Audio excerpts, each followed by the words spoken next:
Have you ever been so close to your breaking point that you almost gave up, only to find the perfect opportunity to make them pay?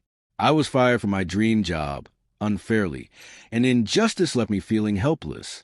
But I turned that anger into something far sweeter, revenge. And it didn't just hurt them, it destroyed them. Stick around to hear how I turned the tables. If you ever been screwed over by a boss, or felt like the world was working against you, hit that like button, subscribe, and get ready for one of the most satisfying stories of revenge you'll ever hear. Trust me, you won't want to miss this. It was the early 2010s, back when the world of content creation was still young, and YouTube was just starting to become a game changer. I was hired by a university, eager to kickstart their branding campaign.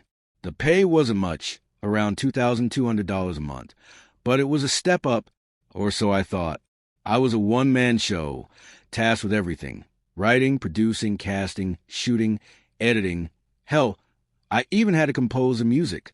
And I did it all with my own gear because the university's equipment was, well, let's just say it was better suited for museum exhibits than actual work.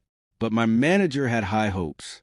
On my second day, she laid out the expectations: 85 videos in 52 weeks.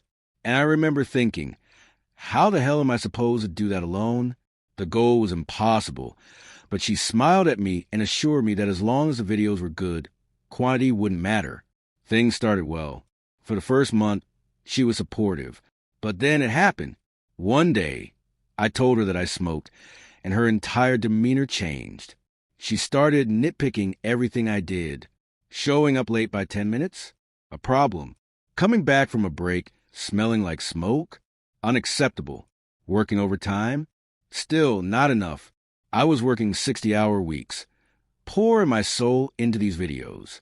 And despite my best efforts, my manager found a way to make everything feel like it wasn't good enough.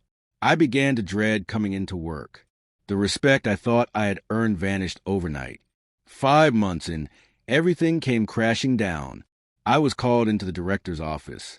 I walked in, dreading what was coming. My manager was there, wearing that smug, fake, disappointed but kind look. The director told me that my work wasn't meeting expectations. They said I had only completed 30 videos out of the 85 required. And since we were halfway through the year, they couldn't justify keeping me around any longer. They told me that my manager had been vocal about my inefficiency. I tried to explain. I told them how hard I'd been working, how the videos I had produced had the highest views ever on their channel. But they didn't care. My manager smirked as she explained that they would find a professional production house to finish the project. I felt my stomach churn. That was it. They had decided to throw me under the bus. But little did they know I had a plan, and it would cost them dearly. You see, one of my responsibilities was keeping a database of production houses for potential projects. And I had a friend working as a junior director at production house. I knew exactly how to use this to my advantage. I swapped out all the contact details in the database except for one, the one that would cost them everything. I called my friend and explained the situation, how I could help him climb the ladder by setting him up with the university's project. He agreed instantly, and we set up a plan. The best part? I was going to make them pay for every penny. I would get 15% of whatever his company earned from the contract, and they were going to need him desperately. Within days, my friend production house was called in to pitch for the job. I had already given them a playbook, showing them the type of content the university liked and how to pitch it. When the director and my manager saw their pitch, they were sold. They had no idea that I was behind the entire thing. And here's where the fun started. You see, back then, using a production house wasn't cheap. Each video they produced cost far more than my monthly salary. The university had to pay 3 times what they were paying me per video. And with their specialized crew, producer, director, sound team, editor, they were able to finish a video every 2 to 3 days. In 4 months, my friend's company had completed 50 videos for them, raking in more than 100 months of my salary. I sat back, relaxing, collecting my 15% cut. And it didn't stop there. While I was in Bali on holiday, enjoying the spoils of my revenge, I got a call from my old colleague.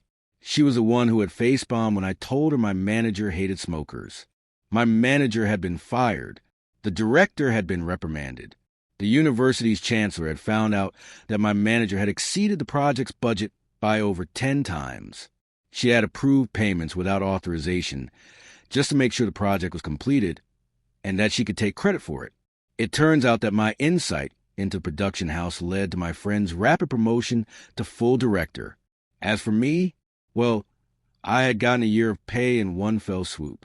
That was my moment of triumph. It wasn't just about the money, though. No, it was about making them realize how far they had pushed me. They underestimated me, treated me like a cog in their machine, and tossed me aside when they thought I was no longer useful.